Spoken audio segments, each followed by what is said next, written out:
নমস্কার বন্ধুরা, আমার চ্যানেলে আপনাদের স্বাগত জানাই। আজকে আমি আপনাদের বানিয়ে দেখাবো চিড়ের চপ। তার জন্য আমি একটা বাটি নিয়েছিলাম, বাটির মধ্যে এক বাটি চিড়ে দিয়ে দিলাম। এবার চিড়েটাকে ভালো করে আমি দুবার তিনবার জল দিয়ে ধুয়ে নেব। ধুয়ে এবার 5 মিনিট আমি চাপা দিয়ে রেখে দেব, চিড়েটা যাতে ভিজে যায়, ভিজে ভালো নরম হয়ে যায়। এবার নরম হয়ে গেছে ভালো মতনই।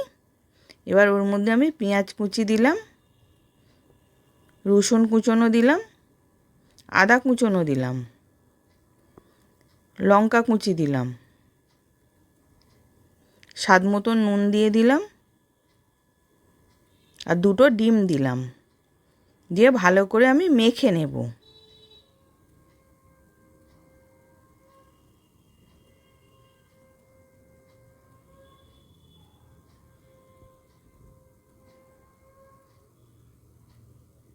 এবার ভালো করে মাখা হয়ে গেছে। এবার আমি কিছুটা করে নিয়ে গোল গোল করে চপের আকারে তৈরি করে নিচ্ছি। এবার আরেকটা রকম দেখালাম, কিছুটা নিলাম, নিয়ে গোল করে হাতে করে চ্যাপটা করে নিলাম, নিয়ে চপের আকারে সব তৈরি করে নিয়েছি।